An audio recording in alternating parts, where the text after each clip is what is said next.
Hopefully you can hear me okay. I live in wine country and it's fall and the wine cannons are going off all around me to scare the birds away from the grapes that are very ripe. So if you hear big explosions, it's not because it's hunting season, which I think it also is, but it's because it's harvest season. I'm here today to commemorate the 2nd anniversary of my diagnosis with lobular breast cancer, which came a week after my mastectomy 2 years ago.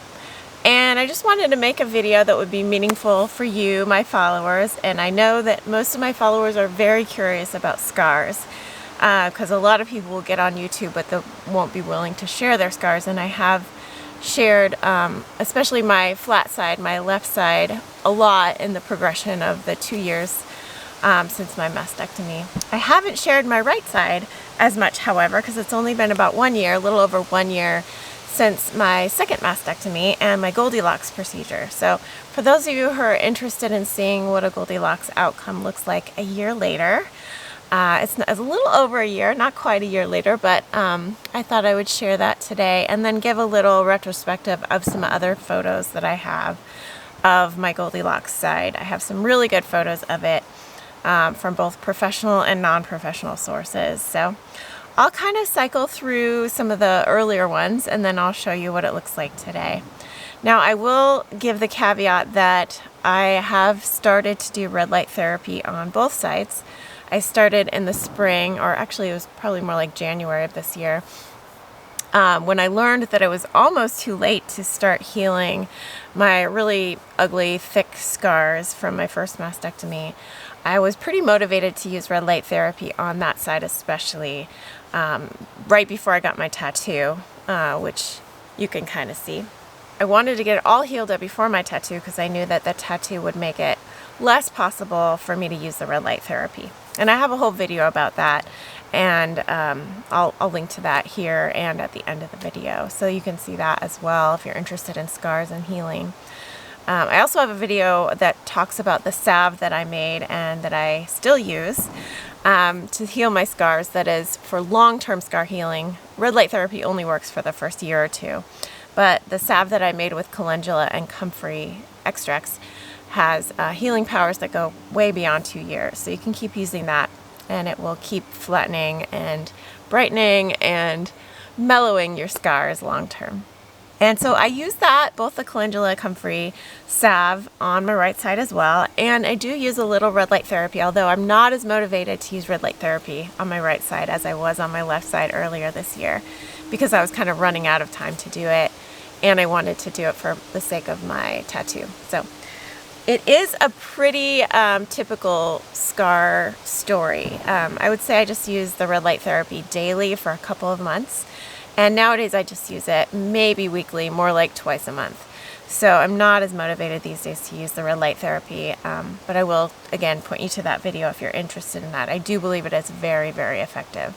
And I have a really good brand recommendation. Not all the brands are as good as the one that I have found in my little handheld device that I use from Lightstim. So I'll also link to that below just in case you're really desperate to find a good brand of red light therapy device that's affordable. So Lightstim is my favorite. I have a lot of really fresh after surgery videos. I pretty much videoed my whole experience of my 2nd mastectomy because by then I was pretty comfortable on camera and I realized how much people really appreciated that whole fresh, live, in the moment, day of surgery, day after, week after. So I've got a whole bunch of those videos you can find. I'll link them below just so you can find them really easily in the show notes. But so this one is after all the bandages and the gore and the blood was wiped away. And then this one came another month or so after that. And then in February of this year, so 6 months later, this is what my professional photo shoot looked like with my Goldilocks side. Still a little bit of pinkness in the main scar, the vertical scar, and a little bit in the horizontal scar as well. I'll show you some close-ups here. And then around the time of my tattoo this spring, about, I'd say 9 months after my mastectomy. This is what my Goldilocks side looked like. And I just had this picture taken 2 weeks ago at Burning Man, and I have a video about my Burning Man experience if you're interested in that. That's one of my more recent videos. So this is what it looked like at Burning Man under bright light in a studio environment with a professional photographer there. As you can see, my vertical scar is so different than the horizontal one that happened at the exact same time. And so the coloring, the healing, the flattening all happens on its own time. And everybody's going to be different. So I know this story of mine is not necessarily going to be true for you, but it's just nice to see what you can maybe expect. Best case scenario, worst case scenario, stuff like that. My skin's pretty healthy, my diet's pretty healthy, my lifestyle's pretty healthy, so maybe this is best case scenario, but everybody is different. And if you're patient, I think you will see that scars fade and beautify a lot over time. And I'm here to show you that ongoingly. I will not stop doing so. And thanks for sharing this special day with me, my 2-year anniversary of diagnosedness with lobular.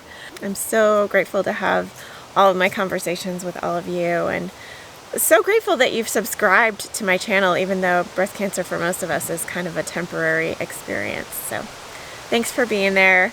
And I will be back soon with more stories and visuals and videos to share. But in the meantime, check out my podcast. That's where I'm at every single week.